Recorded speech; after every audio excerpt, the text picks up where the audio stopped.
Hi, welcome to Foreigner in the Philippines. Well, out of all of the billions of pieces of information that are flooding in on us all the time, no matter who you are, even you and I, how much of it can we really process? So, knowing that we cannot possibly process all of the information that we are receiving through our sensory perceptions in one way and another, the mind is very clever. It can censor what we're seeing. So, in other words, we can make our shopping list of what we want to be bothered with, just like an executive tells his secretary, listen, I don't want to hear from anybody who is less than, more than, whatever his parameters are for what his attention is deserving of. He can simply say to his secretary, just let me know if anybody, and then she knows exactly what he wants to hear, see, be bothered with. And our mind does actually operate in the same kind of way. And a good example of this that I've used before was a friend of mine. We were talking about this, and I said, you know, it's funny how as soon as we are told about something and given even the lightest of suggestions to look out for something, then the mind will immediately go on to set for that thing. And I mentioned not a Volkswagen, I mentioned a Toyota 4x4 that had come out on the market.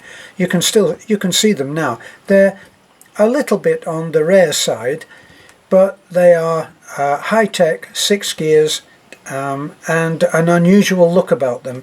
And they were new on the scene, so you didn't really see very many of them. And I mentioned this, and I said, this is what it looks like. I said, I haven't seen any of those. Are you sure that you can even buy one of those? Believe me, I tell him, you can buy them, and they are about. A couple of days later I see him, and he said, I wish you'd never told me about that thing. He said, I see that truck, that 4x4, I see it all the time now, and different ones too. He said, I never used to see it. What the heck happened?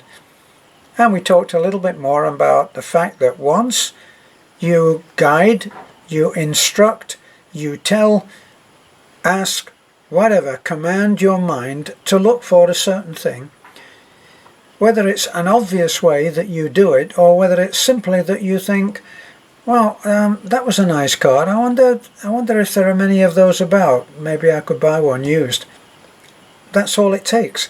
And then you start to see them.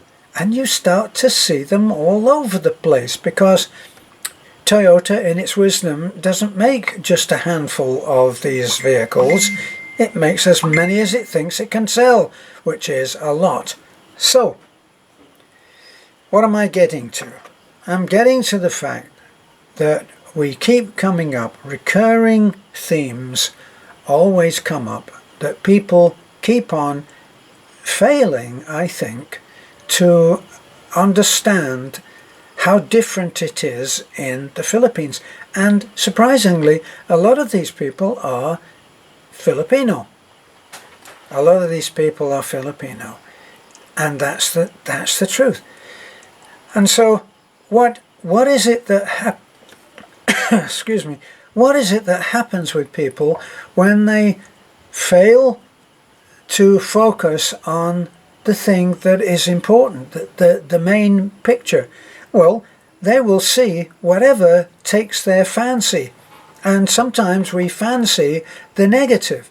So I see judgments being made on children a lot, and these are children that are in various states of overwhelm, shyness, difficulty in processing what is happening, and I see it all the time. Now, when we took the single mom who had the kidney problem and we took her home, she was from a tiny community that looked for all you could see it was like 100 years ago, and that's it. It was all traditional nipa houses and not in very good repair. Even the house that Ruby Lynn came from, I looked inside that house when I was talking to her, sitting on the doorstep of the house. I looked in there. There was nothing in there. Do you understand? There was the room that was behind Ruby Lynn in the first video. There's nothing in it. No possessions, no floor covering. It's all stripped bamboo. No furniture. Nothing. It looked like it was only a 2-roomed house, so the other room to the left must have had everything that they owned in there. And it was a family, I believe, a family of 3 or 4. So, during that time, we gave away some of the wonderful things that had been sent to us by David from Japan.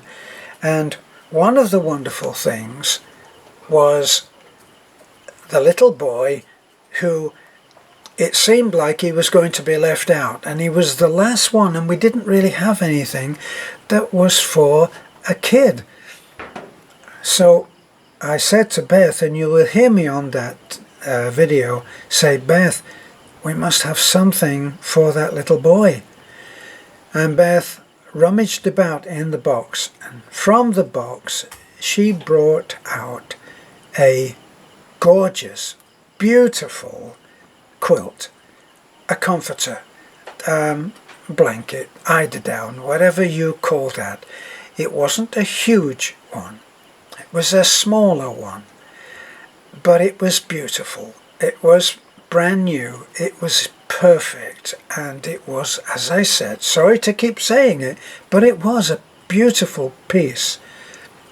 And she folded it up, and she called the little boy over, and she gave him that comforter. He was overwhelmed. Did he say, thank you, Beth, thank you, Ate Beth, I'm so grateful? No, he didn't do that. Do you know how he thanked us for it?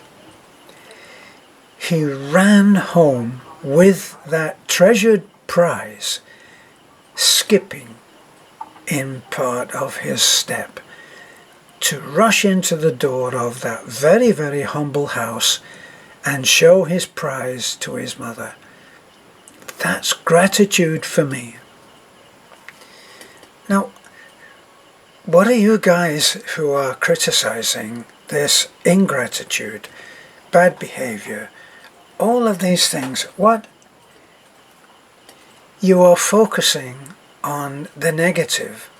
And so it seems to me, in view of the fact that you didn't seem to see that little boy's absolute uncontrollable joy as he rushed home, it must have seemed to you like he just grabbed that thing and just ran off without a word of thanks. You know, you've got to look for these things. You've got to look for the joy that's in every child that gets a gift. We have pulled up at schools and we've given away pencils. A pencil. What would any child probably in the West, who are so very, very well taken care of on things, anything that's to do with school, would probably go like this. This is not it, is it? This is it? Oh wow. What did the kids do at the school that they loved it. They absolutely were overjoyed. And they were really happy with what they got. They appreciated it. Did all of them say, thank you very much, I'm very grateful for this, in the sign, of course? No, they didn't. But their joy was evident. And that should be all the thanks that we as adults need.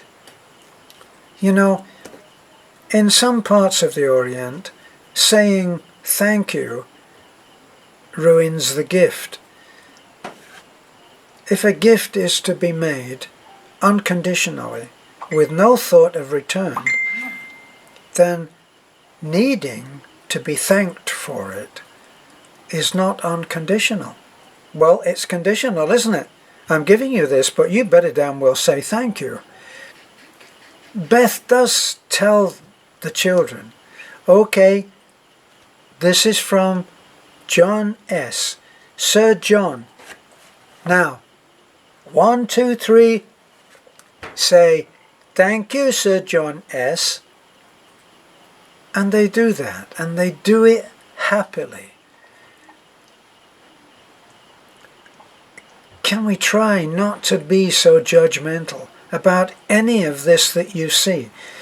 You are, to my mind, you are privileged to be able to see something that is coming to you absolutely uncensored, that is real life in the Philippines that you will never see. There's only one way that any of the people who are viewing this now will have seen this.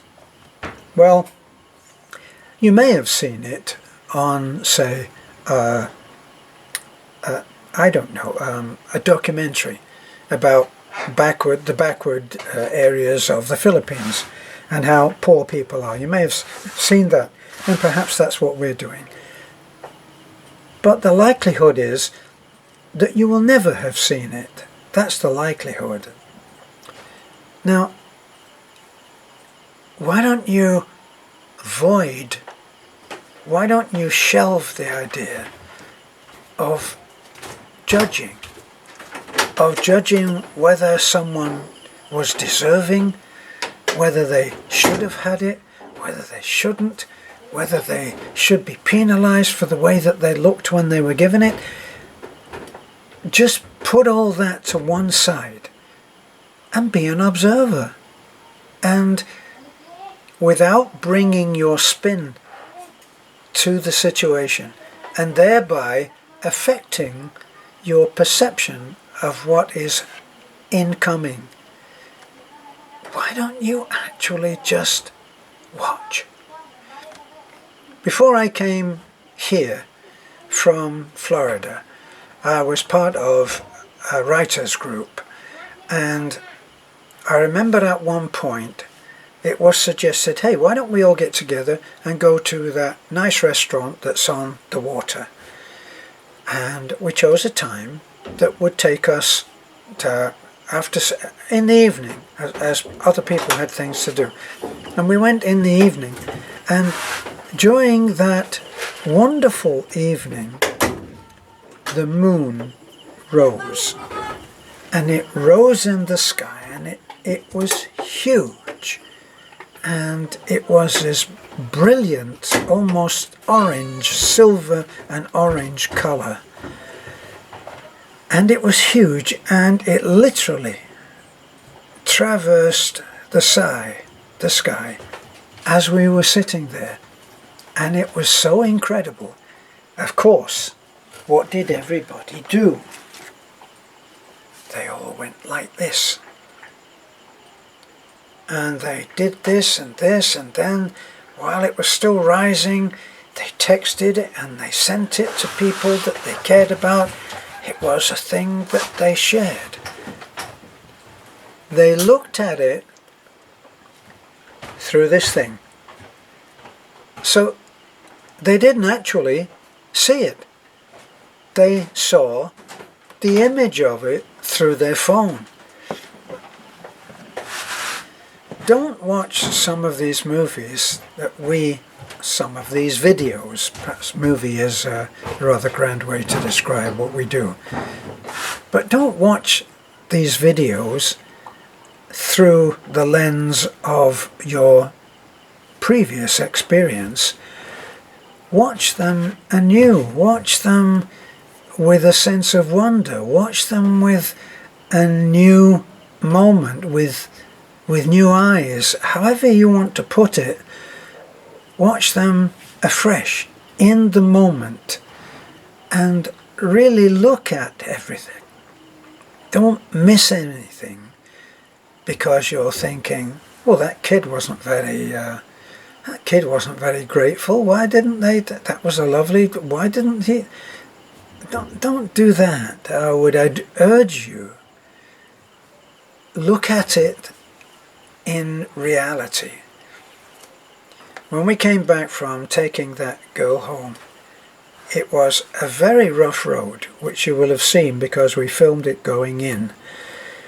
And because nothing was happening, I of course am driving, so I'm not looking at it through the camera, but Beth had put the camera down on our way home, and we were really seeing what we were looking at.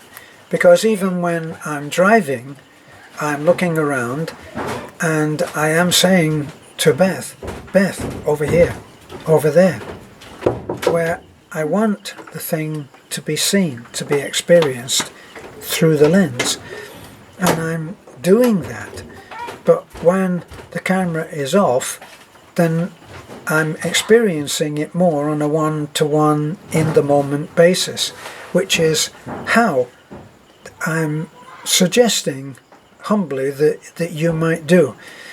And I remember when we were coming back and I was seeing these incredibly ancient time warp places where people are living, and it suddenly flashed in my mind how much I would have loved my brother to see it. I would love to have been able to take him round and say, look at this, just look at this. And I know that he would have seen it in a totally fresh, in the moment way, because that's what he was like. But unfortunately, he's not with me anymore. And a little moment of sorrow was there, because I couldn't share, except with Beth, of course, but we're both there, so obviously we're sharing it. I would love to have shared it with my brother. And in the same way, I love to share it with you, to show you how some people are living. And it's best done if you suspend all judgment. This is a foreigner in the Philippines. Hope you enjoy the sights that we often bring you. Thanks for being with us. You can like, comment, subscribe. It doesn't cost anything to subscribe, by the way. Nothing at all. Nor does it cost anything to just look and appreciate what you're seeing, rather than try to change it by saying, they should have done this, should have done that. Just look at it for what it is and appreciate it. You may get much more out of what you see than you are seeing now. Thanks for looking in. This is a foreigner in the Philippines.